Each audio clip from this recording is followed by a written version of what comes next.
తెలంగాణ రాష్ట్రం తీవ్ర ఆర్థిక ఇబ్బందుల్లో ఉంది. అందుకే నిధుల వేట మొదలుపెట్టారు సీఎం రేవంత్. ఖజానా నింపుకునేందుకు ఎల్ఆర్ఎస్పై దృష్టి సారించారు. రాష్ట్ర వ్యాప్తంగా ఎల్ఆర్ఎస్ కోసం దాదాపు 25 లక్షల మంది రిజిస్ట్రేషన్ చేసుకున్నారు.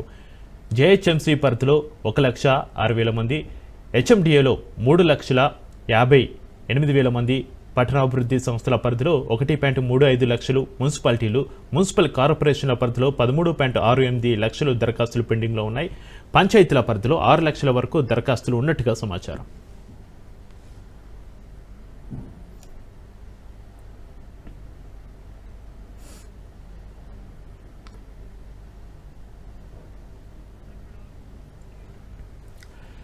ప్రతిపక్షంలో ఉంటే ఒక మాట, అధికారంలో ఉంటే మరో మాట. నాలుకను మడత పెట్టడంలో నేతలను మించినోళ్ళు ఉండరు. చివరకు ఊసరవేలు కూడా సిగ్గుతో తలదించుకోవాల్సిన పరిస్థితి. తెలంగాణలోనూ సరిగ్గా అదే జరుగుతుంది. ఎన్నికల ముందు 6 గ్యారంటీల హామీలతో అరచేతిలో వైకుంఠం చూపించిన హస్తం లీడర్లు ఇప్పుడు చేతులెత్తిస్తున్నారు.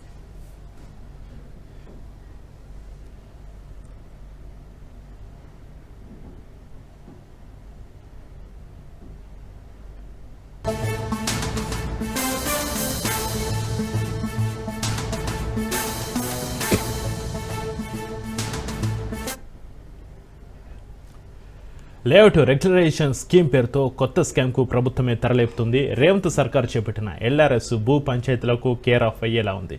పూర్తిస్థాయి వెరిఫికేషన్ లేకుండానే గ్రీన్ సిగ్నల్ ఇస్తుండడంతో పెద్ద ఎత్తున భూమోసాలు జరిగే ప్రమాదం ఉంది. పెండింగ్లో ఉన్న 5 లక్షల దరఖాస్తుల క్లియరెన్స్ను వేగంగా ట్రాక్ చేయాలని నిర్ణయించింది కాంగ్రెస్ ప్రభుత్వం. అలాగే కొత్త అప్లికేషన్లకు అవకాశం ఇచ్చింది. దీంతో ప్రభుత్వాన్ని విమర్శిస్తున్నారు ప్రజలు.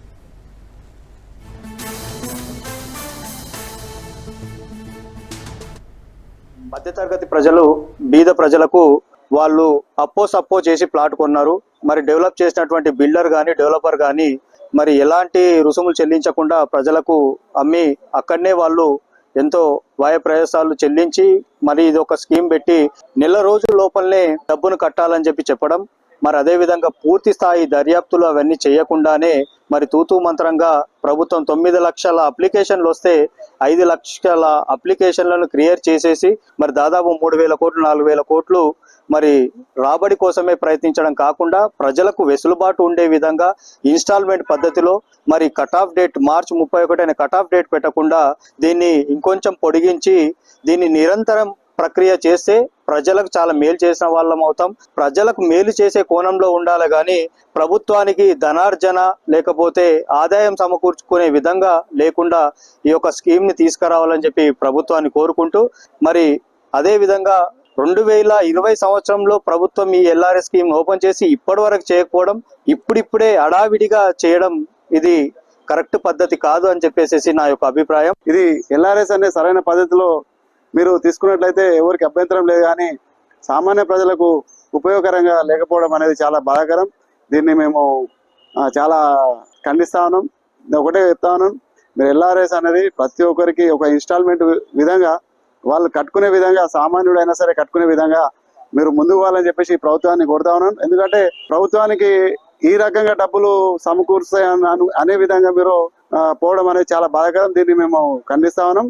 సరైన పద్ధతిలో మీరు ఎల్ఆర్ఎస్ తీసుకెళ్లాలని చెప్పేసి 2021లో కట్టుకున్నారు ఒక్కొక్కరు, కానీ అప్పటి నుంచి ఇప్పటి వరకు గ్యాప్ ఇచ్చేసి మళ్ళీ ఇప్పుడు సడన్లీ ఎల్ఆర్ఎస్ అనేసరికి మధ్యతరగతి వ్యక్తులు ఒక ప్లాట్ కొనుక్కున్నట్లయితే వాళ్ళకు చాలా భారం.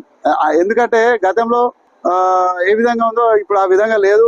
అధిక మొత్తంలో వసూలు చేసే విధంగా ఈ యొక్క ప్రభుత్వం ముందుకెళ్తా ఉంది. ఇది కరెక్ట్ కాదని చెప్పేసి ఒక స్థానిక నాయకునిగా ఈరోజు నేను ప్రభుత్వాన్ని కోరడం జరుగుతూ ఉంది. ఇకనైనా ప్రజలకు ఉపయోగకరంగా ఉండే విధంగా మీరు ముందుకు పోవాలని చెప్పేసి సందర్భంగా తెలియజేసుకుంటాను. ప్రజల యొక్క అనుమానాలను నివృత్తి చేసే విధంగా ముందు మున్సిపల్ యంత్రాంగం కానీ లేకపోతే ప్రభుత్వం కానీ చొరవ తీసుకొని అసలు ఏ ఎల్ఆర్ఎస్కి వచ్చిన స్కీములన్నింటినీ కూడా ముందు పరిశీలించి వాటికి ఏవేవి ప్రభుత్వానికి అనుకూలంగా అంటే రూల్స్ అంటే రెగ్యులేషన్ ప్రకారం ఉన్నాయో వాటికి మాత్రమే ఇచ్చే విధంగా చర్యలు తీసుకుంటే బాగుంటుంది. కానీ ఇప్పుడు ప్రజల దగ్గర నుంచి ముందు డబ్బులు తీసుకొని తర్వాత రేపు అది వాళ్ళు గవర్నమెంట్ ల్యాండ్లో వచ్చిందనో లేకపోతే ఎఫ్టీఎల్ వచ్చిందనో మిగతా విషయాలలో అని చెప్పేసి చెప్పడం మూలంగా వాళ్ళ యొక్క డబ్బులు మీరు తీసుకొని వాళ్ళకి అన్యాయం చేసిన వాళ్ళు అవుతారు. ఇప్పటికే చాలా ఎల్ఆర్ఎస్ స్కీములలో చాలా వాటిలలో కోర్టు కేసులు నడుస్తున్నాయి. మరి ఇట్లాంటి అనేక విషయాలు ఉన్నప్పుడు ప్రభుత్వం ఎందుకు హడావిడిగా ఈ నిర్ణయం తీసుకొని ఈ నెల 31 తారీఖు లోపు కట్టేసేయండి, మీరు డబ్బులు కట్టిన తర్వాత మేము డిక్లేర్ చేస్తాము, మేము వచ్చి 10% వెరిఫై చేస్తామని చెప్పేసి చెప్పడం అనేది అయితే కరెక్ట్ కాదు. ఎందుకంటే ఇప్పటికీ స్థానికంగా ఉన్న ఈ మున్సిపల్ కమిషనర్లకు కూడా కింది స్థాయికి జోనల్ ఆఫీసులలో కౌంటర్లు పెట్టారు, మీకు ఏమైనా సమస్యలు ఉంటే అక్కడ పోయి మాట్లాడుకోండి అని చెప్పేసి. కానీ అసలు ఎక్కడైతే కింద అధికారులు ఈ ప్రభుత్వ అధికారులకు అప్లికేషన్లు పెట్టుకున్నారో, ఇప్పుడు జిహెచ్ఎంసీ పరిధిలో పటాన్చేరు కానీ, రామచంద్రపురం కానీ, భారతీనగర్ కానీ, ఈ డివిజన్ లో చాలా అప్లికేషన్లు ఉన్నాయి. అసలు ఇట్లాంటి ప్లేసులలో ఇప్పటి వరకు ఈ స్థానిక అధికారులు ఎవరు కూడా ఎక్కడ కూడా పోయి వెరిఫై చేసిన పరిస్థితి లేదు. ఇట్లాంటి పరిస్థితులలో ప్రభుత్వం తీసుకున్న ఈ నిర్ణయం తొందరపాటు నిర్ణయం అవుతుందని చెప్పేసి మేము భావిస్తున్నాం. తెలంగాణ ప్రభుత్వం ఆర్థిక లోటుతో కొట్టుమిట్టాడుతోంది. అందుకే ఆదాయ వ్యత్యాసాలను పూడ్చుకునే దిశగా అడుగులు వేస్తుంది. అయితే రేవంత్ సర్కార్ తొందరపాటు నిర్ణయాలు భవిష్యత్తులో శాపాలుగా మారే అవకాశం కనిపిస్తుందని విపక్షాలు మండిపడుతున్నాయి.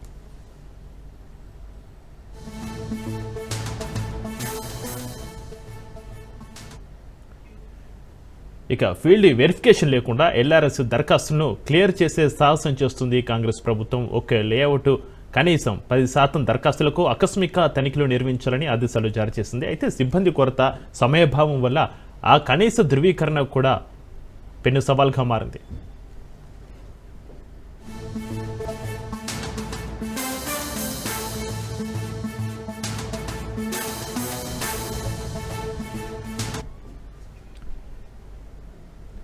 ఇక తెలంగాణ సర్కార్ జనవరి చివరి నాటికి 2,21,000 కోట్ల వార్షిక ఆదాయ లక్ష్యంలో కేవలం 56% సాధించింది. దీంతో ఆదాయ అన్వేషణపై దృష్టి సారించింది. ఖజానాను నింపుకునేందుకు అనేక మార్గాలను అన్వేషిస్తుంది. త్వరితగతిన ఎల్ఆర్ఎస్తో ఫండ్స్ సమకూర్చుకునేందుకు రాష్ట్ర సర్కారు ఉవ్విరులూరుతోంది. మార్చి 31 లోపు 3,000 కోట్లను సమకూర్చుకునేందుకు ప్లాన్ చేసింది. అందుకోసమే పెండింగ్లో ఉన్న 5 లక్షల ఎల్ఆర్ఎస్ దరఖాస్తుల క్లియరెన్స్ను వేగంగా ట్రాక్ చేస్తుంది. నిజానికి అనధికార లేఅవుట్లలో ఫ్లాట్లు కొనుగోలు చేసిన అనేక మందికి ప్రభుత్వ నిర్ణయం పెద్ద ఉపశమనాన్ని కలిగించింది. అయితే సర్కారు వారి హడావుడి అందరిలో తీవ్ర ఆందోళన కలిగిస్తుంది.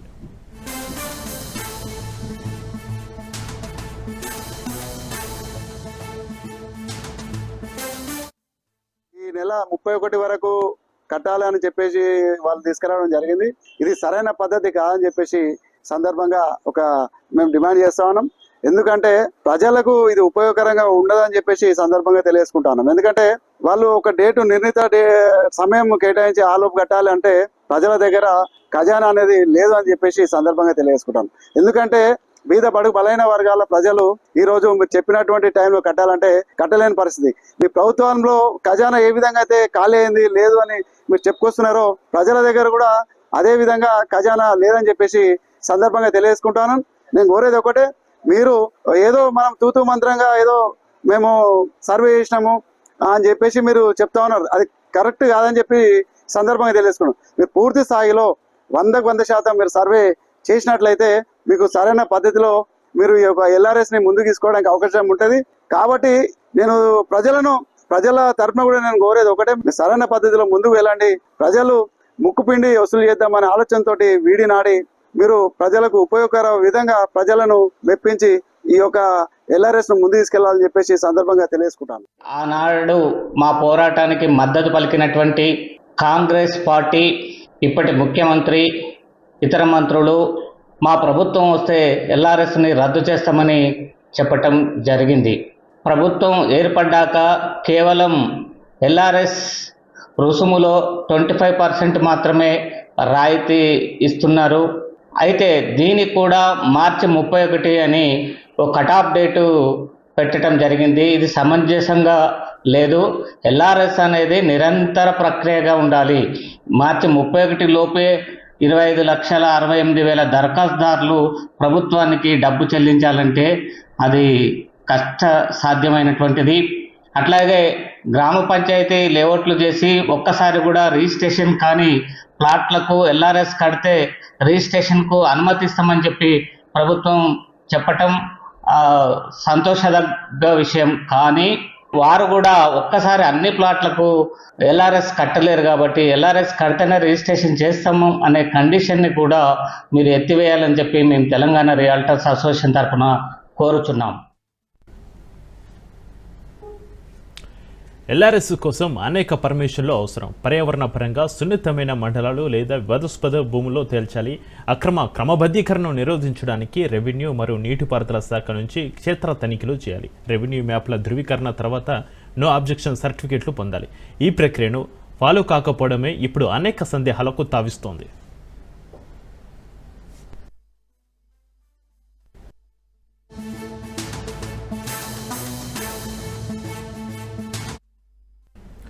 ఇక ప్రస్తుత నిబంధనలను ఉల్లంఘిస్తే దరఖాస్తును తిరస్కరించే ఛాన్స్ ఉంది. తనను తాను సమర్థించుకోవడానికి నీటి వనరులకు 200 మీటర్ల లోపు భూములు, అసైన్డ్ భూములు ఇప్పటికే తిరస్కరణకు గురయ్యాయని ప్రభుత్వం చెబుతోంది. పరిస్థితిని మరింత దిగజార్చుతూ ప్రభుత్వం రిజిస్ట్రేషన్ పోర్టల్ వివాదాస్పద ప్రీ రిజిస్ట్రేషన్ మాడ్యూల్ను ప్రవేశపెట్టింది. లింక్ పత్రాలు కూడా లేకుండా ఓపెన్ ఫ్లాట్లను నమోదు చేసుకోవడానికి అనుమతిస్తుంది. యాజమాన్య చరిత్ర, భూ వివాదాలు లేదా పర్యావరణ సమస్యను ధృవీకరించకుండానే అనధికార లేఅవుట్లను క్రమబద్ధీకరించుకోవచ్చు అంటున్నారు.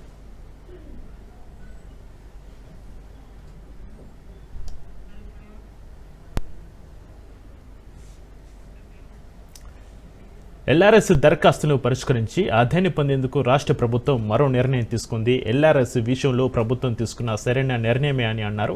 అయితే దీనికి ఈ నెల 31వ తేదీన డెడ్లైన్ పెట్టకుండా నిరంతర ప్రక్రియగా పెడితే బాగుంటుందని అంటున్నారు.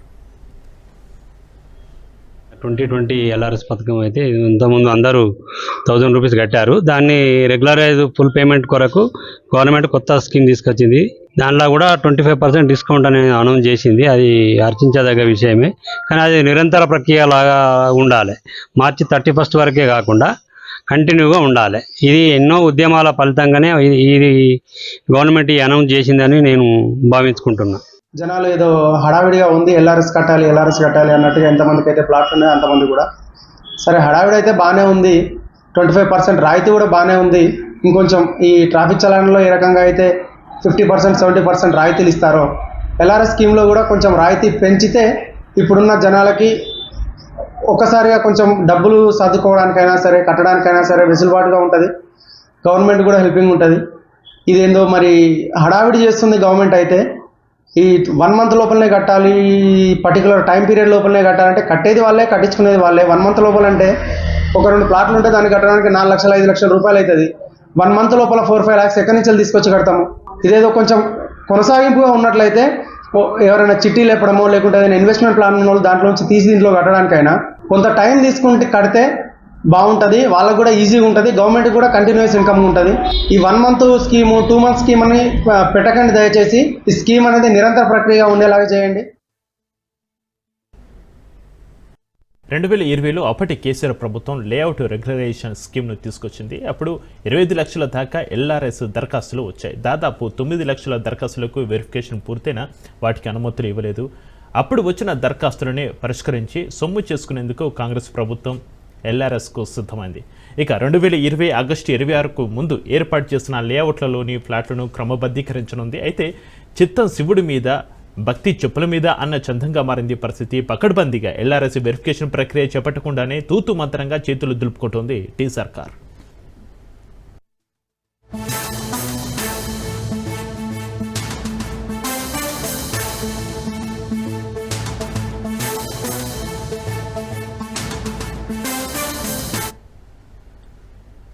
అయితే మరికొందరు రాయితీలు పెంచితే బాగుంటుందని అభిప్రాయపడుతున్నారు. ఎల్ఆర్ఎస్ కోసం తెలంగాణ ప్రభుత్వం తీసుకున్న నిర్ణయాన్ని స్వాగతిస్తున్నారు. దానికి ఎల్ఆర్ఎస్ దాని కింద డబ్బులు కట్టమని చెప్పి ప్రభుత్వాలు ఈ మధ్యనే తెలియజేశారు. కానీ ఇప్పటికిప్పుడే దానిలో ఒక ఎల్ఆర్ఎస్ కట్టమని చెప్పి మార్చి 31వ తారీఖు నాడే డెడ్ లైన్ పెట్టారు. అలా కాకుండా ఇప్పటికిప్పుడు మేము డబ్బులు కట్టాలన్నా కట్టే పరిస్థితిలో మేము లేము. ఎన్నో ఏళ్ల నుంచి కొనుక్కున్న ప్లాట్లకు అవి అమ్ముడుపోక వాటిని మేము రిజిస్ట్రేషన్లు కూడా కాక ఇబ్బందులు పడుకుంటూ 4 సంవత్సరాల నుంచి ఉంటున్నాం. అలాగే ఇప్పుడు కట్టాలంటే మా వల్ల కూడా కాదు. దానికి ఎంతో కొంత వెసులుబాటు ఇచ్చి కనీసం 25% కాకుండా 50% డిస్కౌంట్ ఇచ్చి అందరికి పేదలు చాలా మంది పేదలు ఉన్నాం. ఈ పేదలను దృష్టిలో పెట్టుకొని వాళ్ళకి 50% డిస్కౌంట్ ఆఫర్ ఇవ్వాల్సిందిగా ప్రభుత్వాన్ని కోరుతున్నాము. అలాగే మార్చి 31వ తారీఖు అనేది డెడ్ లైన్ తీసేసి కనీసం ఒక 6 నెలల వ్యవధి 4 సంవత్సరాల నుంచి ఆగినటువంటి ప్లాట్లకు నెల రోజుల లోపల కట్టాలంటే ఇప్పుడు అందరి దగ్గర కూడా ఆర్థిక పరిస్థితి బాగలేదు. ముఖ్యంగా మా దగ్గర అయితే అలాంటి పరిస్థితి ఏం లేదు. మేము కట్టలేని పరిస్థితిలో ఉన్నాము. కాబట్టి మాకు కూడా ఈ ప్రభుత్వం అందరినీ దృష్టిలో పెట్టుకుని ఒక 6 నెలల వ్యవధి ఇచ్చుకుంటూ కొద్దిగా పార్ట్ పేమెంట్ ఇన్స్టాల్మెంట్ లాగా కట్టుకునేటట్టు విధంగా కూడా ప్రభుత్వం దీన్ని చొరవ చూపి తీసుకురావాలని చెప్పి కోరుతున్నాము. గడువులోగా ఎల్ఆర్ఎస్ పూర్తి చేయడం అసాధ్యమని వాపోతున్నారు అధికారులు. చేసేదేమీ లేక ఎల్ఆర్ఎస్ దరఖాస్తుదారులకు ఎస్ఎంఎస్ల ద్వారా సమాచారం పంపిస్తున్నారు. ఫోన్లు చేసి దరఖాస్తులు క్లియర్ చేసుకోవాలని కోరుతున్నారు. అయినా పెద్దగా స్పందన లేదు. కొందరు సహకరిస్తూ ఉండగా మరికొందరు ఉచితమని ప్రభుత్వం హామీ ఇచ్చింది కదా, ఫీజు ఎందుకు చెల్లించాలి అంటూ ప్రశ్నిస్తున్నారు. మా ప్రతినిధి పవన్ మరింత సమాచారం అందిస్తారు. వచ్చిన దాని తర్వాత ఆదాయ మార్గాలను కూడా ఎంచుకుంటుంది. లేఅవుట్ రెగ్యులరైజేషన్ కోసం ఎల్ఆర్ఎస్ దరఖాస్తులు ఏవైతే చేసుకున్నారో వాటన్నిటిని కూడా క్లియర్ చేస్తుంది. అయితే ఇందులో చూస్తే మాత్రం ప్రభుత్వానికి సంబంధించి జనవరిలోనే 2021 కోట్లకు సంబంధించి కూడా పూర్తిగా ఆదాయ మార్గాలను ఎంచుకుంటే ఇందులో 56% పైగా కూడా దీనికి సంబంధించి ఆదాయ మార్గం కూడా వచ్చింది. అదేవిధంగా మార్చి 31 తారీఖు వరకు కూడా 3,000 కోట్ల రూపాయలను కూడా ఆదాయ మార్గం ద్వారా దీనికి సంబంధించి కూడా ఎల్ఆర్ఎస్ దరఖాస్తులు ఎవరైతే అప్లై చేసుకున్నారో వాటన్నిటిని కూడా క్లియర్ చేసేందుకు కూడా ప్రభుత్వం ఇప్పటికే ముందుకు వచ్చింది. దాదాపు ఇప్పటికే 5 లక్షలకు సంబంధించిన ఎల్ఆర్ఎస్ను కూడా లైన్ క్లియర్ చేసింది. అయితే గతంలో దరఖాస్తులు చేసుకున్న ఎల్ఆర్ఎస్లు కావచ్చు, ఇప్పుడు తాజాగా దీనికి సంబంధించి ఎల్ఆర్ఎస్లు ఎవరైతే దరఖాస్తులు చేసుకుంటున్నారో వాటన్నిటిని కూడా లైన్ క్లియర్ ఇచ్చేందుకు కూడా కాంగ్రెస్ ప్రభుత్వం కూడా ముందుకు వస్తున్న పరిస్థితి కూడా చూస్తున్నాము. ఎందుకంటే ఇప్పటికే ఆదాయ మార్గాలను ఎంచుకున్న నేపథ్యంలో ఎల్ఆర్ఎస్ సంబంధించి మాత్రం చాలా రోజుల నుంచి కూడా పెండింగ్లో ఉంది. అయితే బీఆర్ఎస్ ప్రభుత్వము 2020 సంవత్సరంలో చూస్తే మాత్రం దాదాపు 25 లక్షలకు పైగా కూడా ఈ యొక్క దరఖాస్తులు కూడా అప్లై చేసుకున్నారు. అయితే ఇందులో 9 లక్షలకు సంబంధించి కూడా వాటన్నిటిని కూడా స్క్రూటినీ కూడా చేశారు. అయినా స్క్రూటినీ చేసినా దానికి సంబంధించి కూడా ఎక్కడా కూడా ఎల్ఆర్ఎస్ ధృవీకరించలేదు, ఎవరికి కూడా ఎల్ఆర్ఎస్ సంబంధించిన అనుమతి జారీ చేయలేదు. అయితే కాంగ్రెస్ ప్రభుత్వం అధికారంలోకి వచ్చిన దాని తర్వాత వీటన్నిటిని కూడా ఒక్కొక్కటి కూడా లైన్ క్లియర్ చేస్తుంది. అయితే ఇక్కడ మాత్రము కొంత సమస్య కూడా ఏర్పడే అవకాశం కూడా కనిపిస్తుంది. ఇలాంటి లింక్ డాక్యుమెంట్స్ లేకుండానే ఎల్ఆర్ఎస్కి లైన్ క్లియర్ చేయడము, అంతేకాకుండా అక్రమ లేఅవుట్లో ఇప్పటికే ఎవరైతే దీనికి సంబంధించి స్థలాలు కొన్నారో వాటన్నిటి కూడా ఎల్ఆర్ఎస్ క్లియర్ చేయడంతో కొన్నవారంతా కూడా కొంత ఊపిరి పీల్చుకుంటారు. రాబోయే రోజుల్లో మాత్రము ఇలాంటి లింకు డాక్యుమెంట్ లేకుండా కూడా రిజిస్ట్రేషన్ చేస్తే మాత్రము దీనికి సంబంధించి కొంత సమస్యలు కూడా ఏర్పడే అవకాశం కనిపిస్తుంది. ఓవరాల్గా చూస్తే కాంగ్రెస్ ప్రభుత్వం ఈ యొక్క ఎల్ఆర్ఎస్ పైన దీనికి సంబంధించిన నిర్ణయం ఒకవైపు ఆదాయ మార్గాలు ఎంచుకున్నా, మరోవైపు చూస్తే మాత్రము ఇది పూర్తిగా కొన్ని రోజుల తర్వాత వివాదాస్పదంగా మారే అవకాశం కూడా ఉంటుంది. అంతేకాకుండా దీనికి సంబంధించి ప్రతి డాక్యుమెంట్ కూడా స్క్రూటినీ కూడా చేయాల్సి ఉంటుంది. కానీ ఇక్కడ మాత్రం అధికారులు ఎక్కడ కూడా స్క్రూటినీ కూడా చేయట్లేదు. దీనికి సంబంధించి ఎప్పటికప్పుడు యొక్క లైన్ క్లియర్ చేస్తున్నారు. దీనికి సంబంధించి పూర్తిగా అధికారులు ఇప్పటికైతే ఎన్ని లక్షలు పెండింగ్ ఉన్నాయో వాటన్నిటిని కూడా క్లియర్ చేసేందుకు కూడా మార్చి 31 తేదీ వరకు కూడా 3,000 కోట్ల రూపాయలు ఆదాయ మార్గంగానే దీనికి సంబంధించి పెట్టుకున్నారు. కాబట్టి మార్చి 31 తర్వాత కూడా కొత్తవి కూడా అప్లై చేసుకున్న వారంతా కూడా క్లియర్ చేసే అవకాశం కూడా చాలా స్పష్టంగా కనిపిస్తుంది.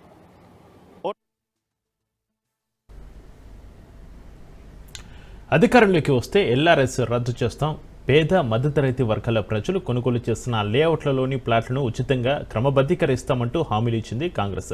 తమని గెలిపిస్తే పైసా కట్టకుండా ఫ్లాట్లు లేఅవుట్లు క్రమబద్ధీకరిస్తామని ఆశ చూపించి తీరా అధికారంలోకి వచ్చాక సామాన్యులకు గుదిబండ వేసింది రేవంత్ సర్కార్. ఇచ్చిన మాటను పక్కన పెట్టి కాసుల వేటలో తలా మునుకలైంది.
అధికారంలోకి వస్తే ఎల్ఆర్ఎస్ రద్దు చేస్తాం, పేద మధ్యతరగతి వర్గాల ప్రజలు కొనుగోలు చేస్తున్న లేఅవుట్లలోని ప్లాట్లను ఉచితంగా క్రమబద్ధీకరిస్తామంటూ హామీలు ఇచ్చింది కాంగ్రెస్. తమను గెలిపిస్తే పైసా కట్టకుండా ఫ్లాట్లు లేఅవుట్లు క్రమబద్ధీకరిస్తామని ఆశ చూపించి తీరా అధికారంలోకి వచ్చాక సామాన్యులకు గుదిబండ వేసింది రేవంత్ సర్కార్. ఇచ్చిన మాటను పక్కన పెట్టి కాసుల వేటలో తల మునుకలైంది.